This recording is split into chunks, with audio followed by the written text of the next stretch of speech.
you just feel tired, feel weak. And when you feel weak, you feel like you want to just give up.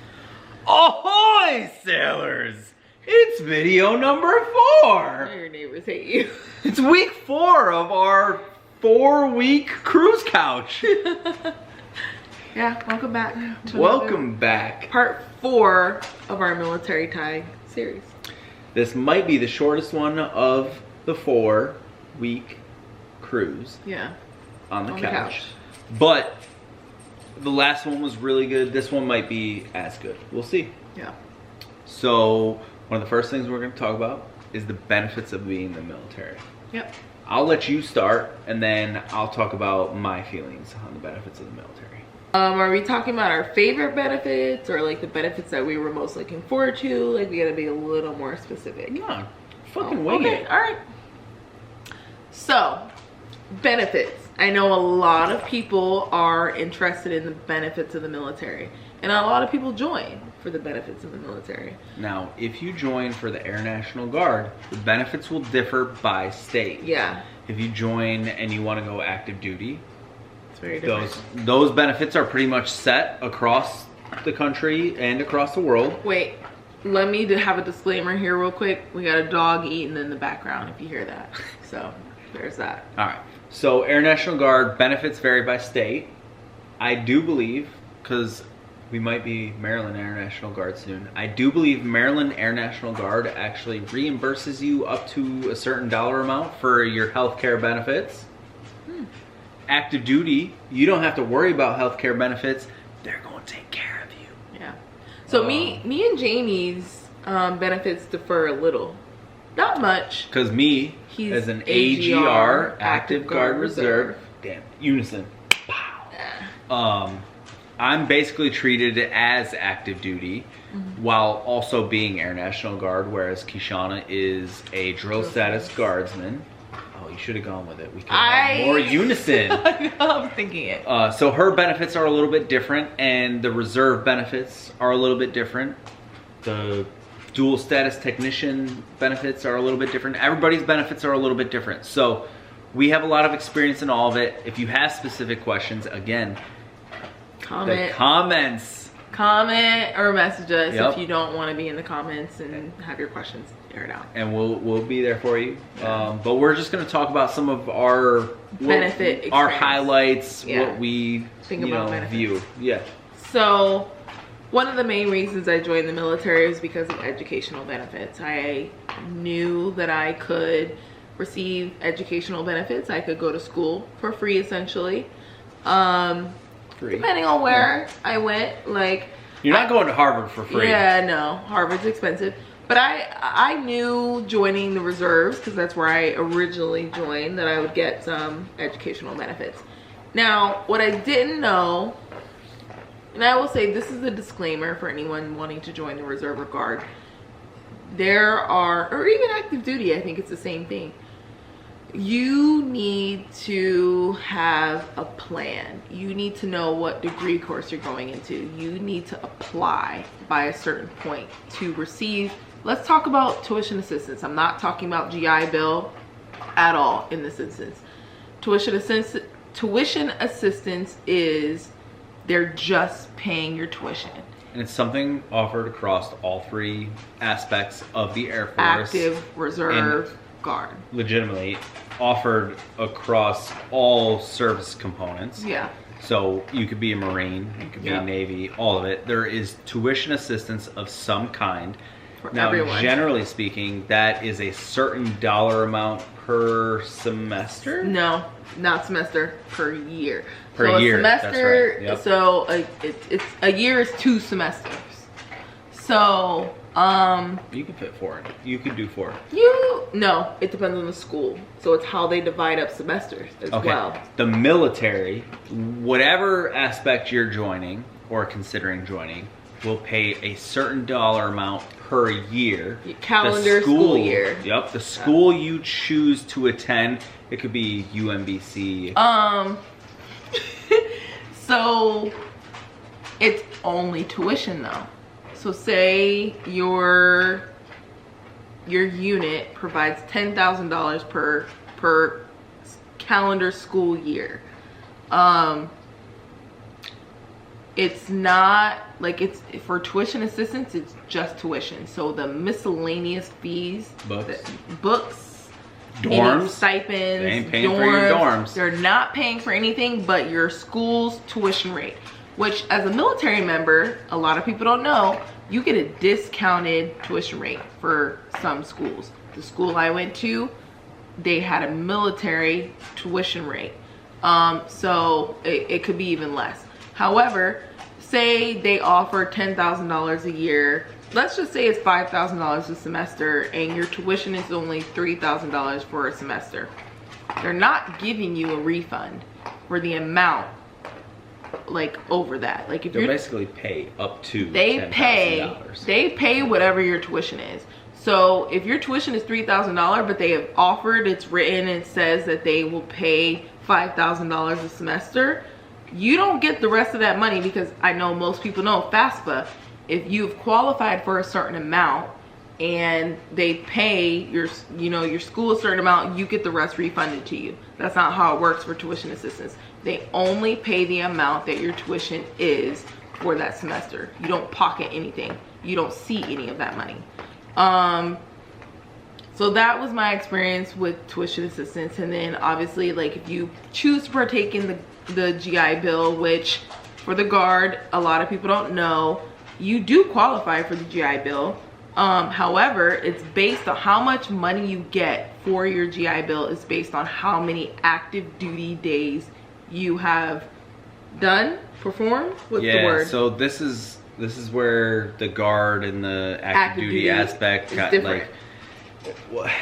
Yeah, so basically you need 3 years of active duty time to get your full GI Bill. Yeah. 100% of the benefit of the GI Bill. And it has to be a certain type of it has to be Title there's 10 some differences, like you can't just do training. Yeah, your basic training, your tech school, because those are active duty orders technically, if you're a Guard member, that does not count towards your time. So right now, I think I have about 80% of GI Bill. Yeah. So I was active duty for 4 years. You get 100%. The first 3 was all I needed to get 100% of my GI Bill. And I think we got to talk about the GI Bill and why it's important. So the GI Bill will cover a very good portion, like it's way more than tuition assistance will cover. The GI Bill is not designed for anybody who's in the military to use. Yeah. It is designed for somebody who has an open schedule. Mm-hmm. So your GI Bill, honestly,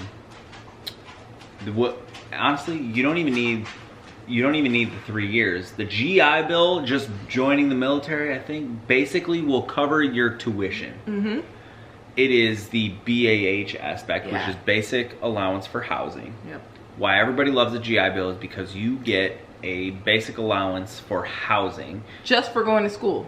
Just to go to school. They will pay for your school, but they will also pay you to live while you're going in school, pretty much. So if you are coming off of active duty, if you do your 3 to 4 years, you will get your tuition paid for, and they will pay you a stipend based on whatever your zip code is, whatever the cost of living is. They're going to pay you Staff Sergeant BAH. Mm-hmm. Now, if you're a Guard member, the same thing applies. They're going to pay your tuition. However, the payment you receive as far as BAH is dependent on how much time you have on active time. So if you have served 2 years on active duty orders, you are going to get 66% of the BAH. Yeah. So if your BAH is $1,000, and mind you, I'm just using stupid numbers here, simple math. If your BAH is $1,000, you're going to get $666 per month while you attend class full time. But wait, I'd like to correct you. That also applies to your tuition being paid too. Yeah. So the BAH is a stipend. Yeah. The amount of time you served only applies to your stipend. Your tuition is covered. No, I've done it. I've used my GI Bill. If you only receive 60% of active duty days, they're only going to cover 60% of your tuition. The only difference between tuition assistance and GI Bill is they're not just only going to cover 60% of your tuition. They're going to cover 60% of your total bill. So it could be tuition, your book stipend, whatever, that total amount. Okay. So it's only 60% of that. That's And you it. can tell who's gone to school. Yeah. So and who hasn't as a guardsman. yeah, a correction. If you've only served 60% of your active duty days and you decide to go to school as a guardsman, they're only going to pay 60% of your school bill, and you're also only going to receive 60% of your basic housing allowance. That's what it is. Also, I didn't know that. caveat, if you choose a job that has a kicker, so I am a weapons troop, so we have a $392 a month kicker.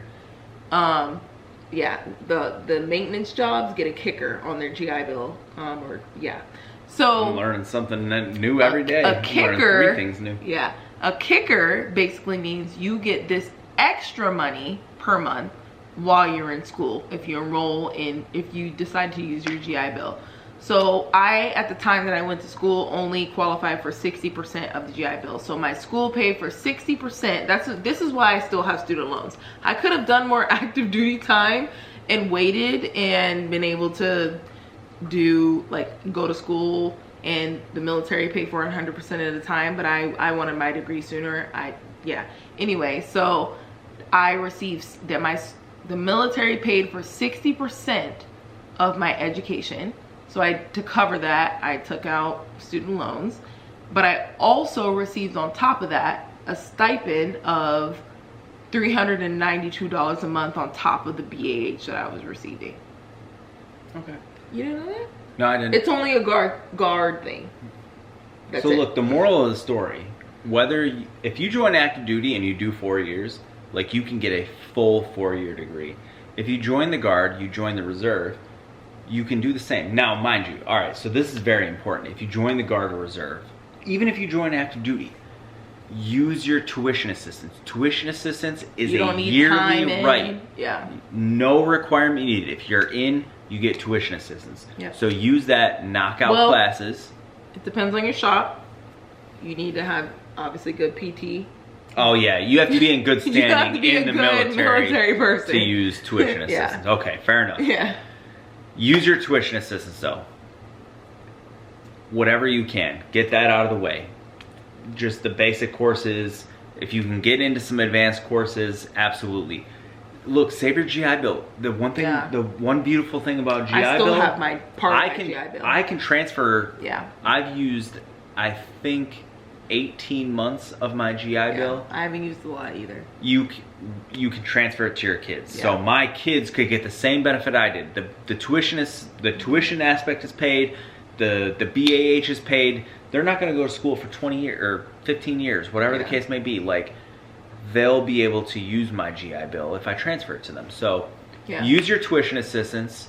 And if you do happen to, say, do a 4-year contract, 6-year contract, use your GI Bill, then finish your degree. Hopefully you have some of those courses knocked out and you can save some of your GI Bill for your kids. Yeah. You do need to be in the military still. You have to have 2 years retainability. Yeah. You can to transfer your GI Bill benefits to your children. In the guard. Active duty, you can transfer when you're out. Okay. Because I was active duty and I can't transfer to them. Really? Yeah. I don't think parents.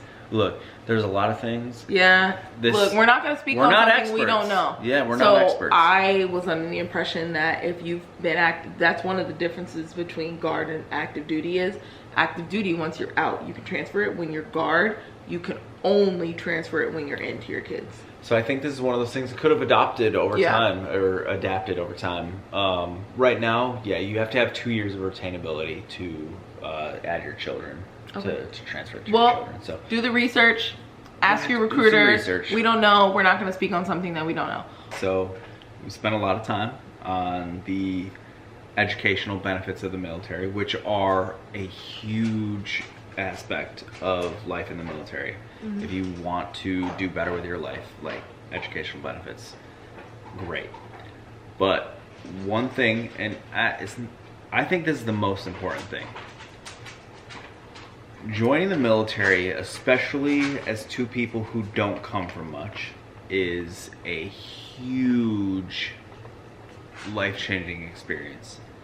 I touched on it in week 1/hour 1. I didn't expect to do a whole lot with my life, but I knew I wanted to do more with my life. And the military has made me far more successful than I ever expected to be. I didn't even expect to be a long-term military person. Like, I expected to just use this as an opportunity. And there are plenty of people out there who did. Yeah. And who do. Me. Yeah, absolutely. The military is not my life. Like, I have a whole career outside of it. So first and foremost, for anybody who is still watching this as a prospective military person, like, the military will change your life for the better. I don't know anybody, well, I won't say that. I guess there is the rare occurrence that, like, the military was more traumatizing than it was worth it. And that might just be like a personal bad experience. It's a one-off. Like, look, I've come across thousands of people who have been in the military who have been better off for it. So, first and foremost, the benefits of the military. Joining the military to begin with, the camaraderie, the lessons, the life lessons, all the discipline of that. that you learn. I mean, I'm still not disciplined, but I think you are. in some ways. I definitely think you are. Right. We both are. I'll take it. Yeah. Well, I know you are, but No, you don't I'm give still a yourself kid. enough credit. all right. We don't gotta get into all that. I'm just saying he is very disciplined. But yeah, the number one benefit joining, like, you're gonna learn a lot in life. You're gonna be much better off for it. But we're gonna use this. We're gonna segue into the healthcare. Wait. And I don't want to spend. Before we do, I just want to know if you hear licking, chomping, slurping. There's a dog in the background eating her nightly meal. She eats late. Raven's been here all 4 weeks. It's currently 11:19 p.m. She's eating her dinner. She's a weird dog. But She laid down. now. So if you hear that, it's a dog. So I just had to say that. All right. So we're going to transition to the healthcare benefits. We're going to try not to take too much time on this because this isn't, like, the most exciting thing. But honestly, most people are interested in TRICARE. It's a huge deal. Yeah. TRICARE itself, TRICARE doctors, military doctors, they are not the fucking bee's knees of healthcare. But what I will say, your healthcare will be provided for. Yeah. Especially if you join active duty, you will not pay $1. Yeah. You have a kid, you don't pay $1. Now, if you're Guard Reserve, it's a little bit different. If you have a kid, you're gonna pay $1. You pay a little dollar. It does differ between active. Look, if you're active duty, TRICARE is gonna cover everything. You may not have the best healthcare experience. You're not gonna get, like, the Rolls Royce of doctors, unless you get really lucky. I suppose it's possible. Yeah. I've had great doctors in the military. Yeah, a lot of people have bad things to say. Look, the point is, unless you are very unfortunate and you end up with, like, some rare disease, like, the military is going to take care of you. So you have the opportunity to enroll in TRICARE Reserve Select, which is a monthly payment. I think it was about $80 a month, and it's similar to TRICARE as if you weren't paying. You can go to your primary care doctor appointments or your yearly checkups. I rarely had to pay anything out of pocket outside of my co-pays or anything like that. So yeah, I really enjoyed TRICARE Reserve Select. So yeah, like we said, we're not going to spend a whole lot of time on TRICARE. Yeah. If you got questions, I'm no expert. I don't think you're an expert. Yeah. There's very few people who are experts on TRICARE. It's good. I do think it's good. Financially speaking, TRICARE is about as good as you can do. Yeah. Now, healthcare wise, like I said, I know I've come across hundreds of people who will dog TRICARE. Yeah. I don't know why. You they just might don't have have that more experience. Complications. Look, overwhelmingly, TRICARE is not looked upon as, like, the stellar healthcare. We're both healthy people. Yeah. So we don't really we go for our checkups, minimal things, and that's it. All right. So we're done with the benefits. If you got benefit Oh, excuse me. If you got benefit questions, ask us. We'll answer your talk. questions Yeah, if we can. Shoot, we got time. Put it in the comments. I'll stop playing my computer game. Yeah, same. All right. Same. So look, we're gonna get into the fun part. If you could change your job or AFSC, what would you be? I'd probably be analysis, which is, what's the AFSC? 2R. I'd be a 2R because I'm an accountant. It's analysis. She's not even good at math. I'm not. I like Excel. You don't need to be good at math to be an accountant. That could be a whole other video. My auditing accountant journey. Anyway, but yeah, I'd probably be analysis, which is basically because it's in maintenance, but it's not in maintenance. You're still deploying. You're still a part of the camaraderie. Like you're in there, but you're not in there on the flight line. Yeah. If I could be a different AFSC, I look back to my experience at MEPS from week 1. Like I mean, that might have been week 2, but I wanted to be an aerial gunner. Like I wanted to fly. I did not join the Air Force to sit at a desk or work on aircraft. Like I wanted to fly. I would have been a load master. I would have been an aerial gunner. I would have been any number of things other than an aircraft maintainer. Okay. That was not what I wanted to be. But I will forever be grateful. We would not have met if we didn't were in our both jobs. Against our will end up in aircraft maintenance. Yeah. So, all right, let's see here. What's your favorite thing about being in the military or the Air Force? I think being a weapons troop, I think Jamie touched on it earlier. Like Steal my thunder. We are in pairs of 3. Like weapons, it's a big shop. We are a team. We butt heads at times when we're deploying things, but like when we're TDY, when we're at home station, even when we're deployed, like the brotherhood, sisterhood, family aspect of it is like no other. Like I love the people that I've met. I love the experiences that I've had, and I love the people that I work with, even though sometimes they get on my nerves. But I wouldn't trade it for the world. You want to call anybody out? I ain't calling nobody out. He knows. All right, so honestly, that's what I said. She's gonna steal my thunder. That number one, as far as my favorite thing about being in the military, it's the camaraderie. Yeah. I have lifelong friends. I remember my man Chance from BMT. Slept next to me for 2 months, and we shared holidays together. We met each other's parents. Like that'll forever be in my mind. My boy Zachy P from my active duty days. Yeah. Zachy P, Mike, even though we weren't even that close when we were active duty, but like somehow we crossed path again, and now we're friends once again. My boy Mike, we've crossed paths again, so that it's just people that you knew 15 years ago, and you cross paths with them again. Like you're forever once again bonded. Forever bonded. Yeah. Yeah.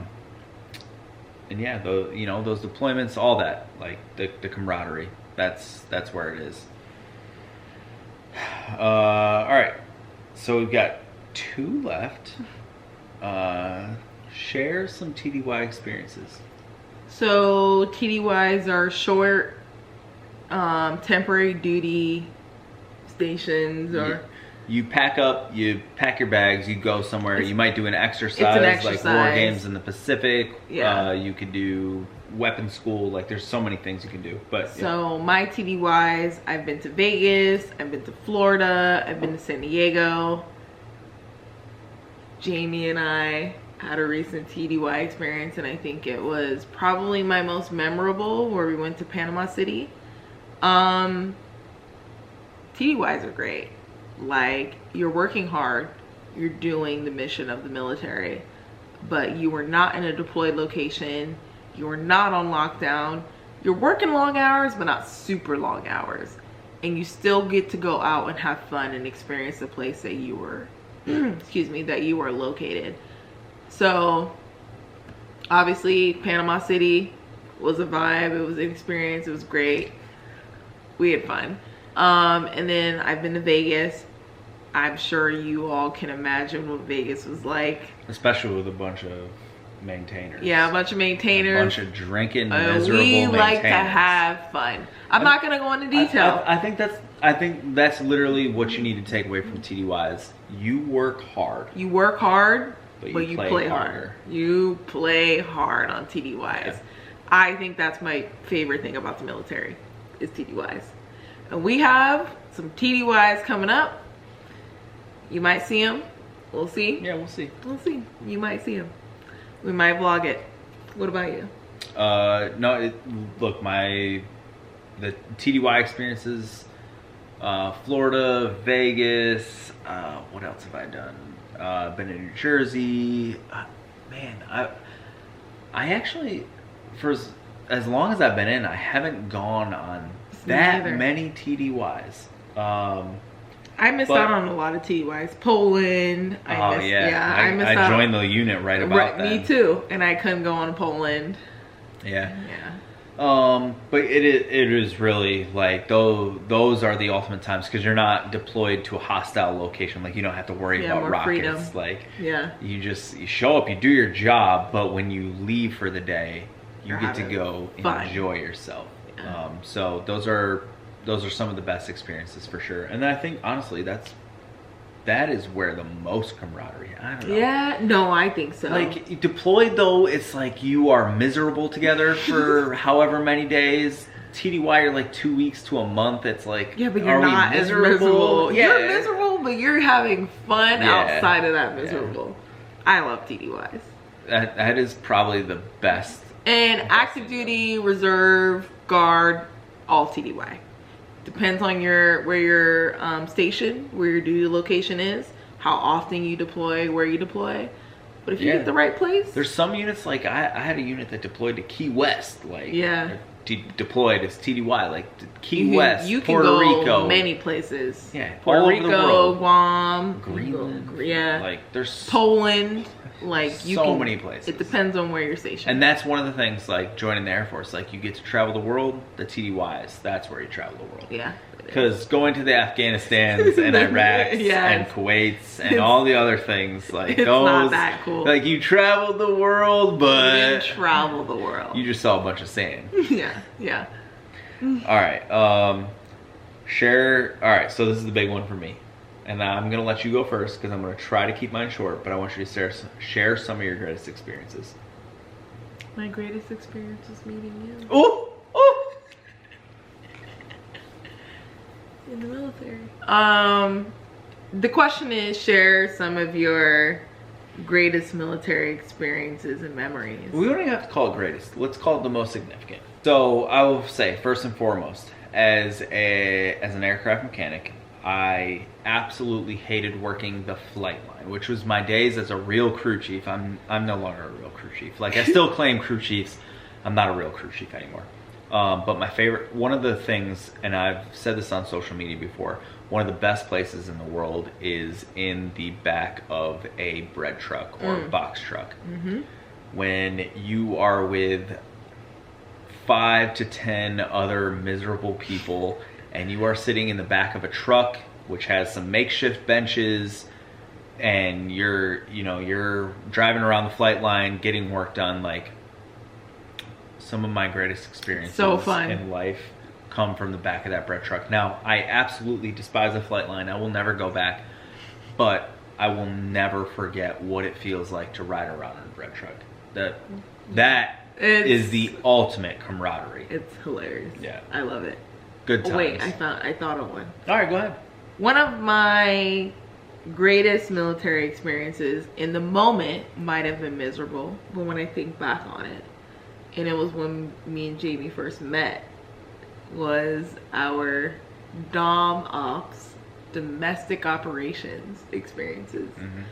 Where, and I know it's a very morbid, Not morbid. Topic. It's touchy. Morbid. It's a touchy topic for some people. Is our actual experience is not morbid.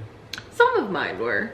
It's not morbid because that means death. You didn't see any death. Oh, I didn't see. No, okay. Yeah. I didn't see death. I was thinking sad. Sad, yeah. But our domestic operations, you know, being in the DC Guard, we are in the forefront of a lot of protests, and we are called out to do things. Protect the nation's capital, ensure the safety of the capital's citizens. So that's what we were called out to do in 2020. And in the height of COVID. In the height of COVID. And there was a lot of, you know, civil unrest and people expressing their amendments and their rights. And I didn't know Jamie, but like one of my most memorable experiences was just being called out to the Capitol, or not the Capitol, but the Lincoln Memorial, and standing guard, and ensuring people's safety was there, and making sure that the monuments were safe, and whatever the case may be. But what? Well, I was going to say, so some context here. Yeah. When the George Floyd incident happened, there was a lot of unrest across the country, and, you know, Chicago, Wisconsin, that area obviously directly impacted because they were the centerpiece. That's where it happened. But our soon-to-be current president and former president, you know, there was a lot going on at the time, and so we were called out for the George Floyd situation, and there was a lot of unrest, especially in the DC area, and it was not eased by the politics, but we ended up there together, and that's where we met 4 years ago. Yeah. And it was not a pretty No, it was not a pretty experience. Stressful. Yeah, like that was an awful situation. It was awful, but why I mention it as my greatest, not my greatest military experience, but I was in a new unit. I hadn't really met people. It was an opportunity for me to experience new things, get to know my nation's capital, meet new people. I got to drive a Humvee. I spoke with protesters. I got to hear other people's experiences, and I know sometimes it was really difficult, like hearing people's thoughts and opinions, and just standing on the sidelines and, you know, watching people express their First Amendment rights. Like it was very much a surreal experience. So I think that was one of the most impactful experiences for me in the military. Yeah, absolutely. Called out, and we showed up. Now, none of us had ever been, like, look, you joined the Guard. I remember I was like proud. I was like, oh, this is going to be one of those experiences. Like, I've been active duty. We deploy all over the world, but we don't do natural disasters. We don't do civic duties. Like, this was one, like, I wasn't necessarily proud to be part of. Like, this was a very contentious time in our nation's history. It was an odd one. Like, I was like, oh, this is the benefit of being in the Guard. Like, you get to be a part of the community.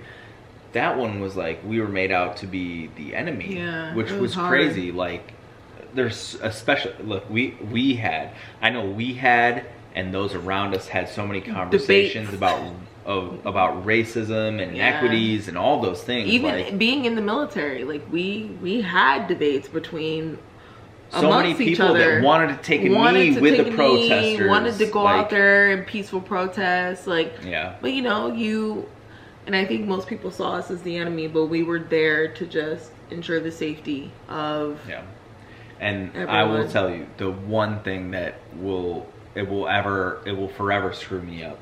We were on, so we were together at the time, like that's where we met, and we were at the Lincoln Memorial, and there was a significant march happening. And, you know, obviously there's intelligence communities keeping track of this. That march was supposed to go one place. And suddenly it came to the Lincoln Memorial. It was not planned to go there. It was not expected. We did not have riot gear because there's limited riot gear for the DC Air National Guard. And the DC Army Guard. But there was no expectation of a significant protest coming to the Lincoln Memorial. And suddenly policemen started showing up. The Park Police started showing up. The DC Metropolitan Police started showing up, and they're like, the Marshals, the U.S. Marshals, Marshals were there. Like, they were like, it's coming, get ready. And what we were told is basically like, look guys, we don't have any equipment for you. I'm scared. Yeah, we'll get there. They're like, we don't have any equipment for you. We've got like these 10 riot shields and a couple other things. Like, there's a lot of us though. We're gonna have a presence, and we're gonna stand our ground. And for the most part, it was the DC Metropolitan Police that lined up the front. Yeah. And then the DC Air National Guard, I think we had 2 chalks there. Mm-hmm. The Park Police and the U.S. Marshals stood on the steps of the Lincoln Memorial. And there is a picture on the internet, and there were people who edited that photo who basically made us out to be the most racist. But it was such a peaceful moment. Like, no, I will say there were agitators there. Yeah, there were people who were trying to start things. In reality, it was just normal citizens. Flipped. Yeah. All right, so the camera, or no. Our 4-week Ahoy Sailors vacation has taken incredibly longer than anybody thought. Even my SIM card is like, you're done. It was supposed to be one video, and I said it's going to be multiple videos. I know. Okay. I'll stop beating a dead horse. Camera's done. We're going to record this on the phone. Sorry for the disruption of quality, the change of frame, whatever you may call it. But I do think our experiences, this may be the most important thing we talk about. So I'll finish what I was saying. Like, it was very much social media plays a huge role in, you know, how people think and their perception of things. And I remember that experience, and it was very much a peaceful protest. I do remember there were some agitators, and like me. There's actually one in particular who I remember. For the most part, it was almost overwhelmingly a peaceful protest. There was one agitator in the crowd who was trying to start stuff. Well, I remember my experience specifically, and I don't think you were near me at the time. We weren't near each other at the time. I don't even know if we like even spoke that day, but we were told there was a big crowd coming, and I was by the Lincoln Memorial, but I was more near, if you know the DC Mall area, I was more near the veteran or the Vietnam Memorial, the black one. I know we all got moved from the other monuments to the Lincoln Memorial. Yeah, we were in the same chalk. Yeah. I was near the Vietnam Memorial, and we were told to line up and have our gear ready. And I remember like black women coming up to me specifically and saying like, how dare you? You should be ashamed that you're representing a country that doesn't support you, like in my face. But they were also complimenting me at the same time. Like, you're too beautiful for this. She is too beautiful. You are amazing. Like, don't let this military do this to you. And I'm so conflicted. Like, I love being in the military. I love what the military has afforded to me.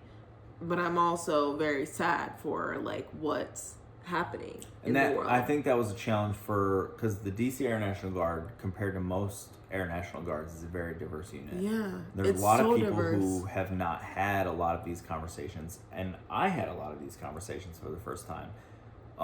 It was very challenging to. Our duty was to stand up and protect the monuments, protect the people, whatever the case may be, but it was also like, this is a very gut-wrenching time. Like, this is like, what happened to George Floyd was inexcusable, unacceptable, and like all of us felt what the masses were feeling, yet we were asked to stand by the government and the monuments and stand for, you know, all these things. Like, we wanted to stand for what we felt was but you know, a wrong. Yeah. Like it was a very challenging position to be in. And I don't think a lot of people understand, especially Keke Palmer. Keke Palmer, was like, hey, Neil, that's my girl. She was Bottoms up. She was like, Neil, if you're with us. And I'm like, you don't understand. We'll go to jail. We will literally. You don't go against. Yeah.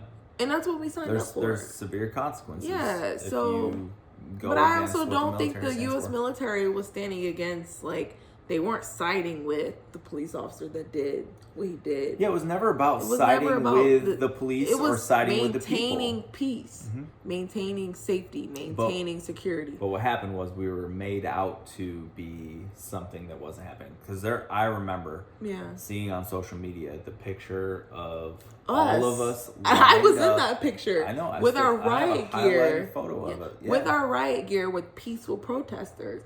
But it's also a means to protect ourselves because you don't know which way things can go. So I think people saw us as, you have weapons, you have protected yourself against these civilians. But it's like, at the same time, like, you've seen how crazy the world can get. You know what people are capable of. We're not here to threaten you. We're here to protect ourselves and also ensure that you are safe to exercise your right of freedom of speech.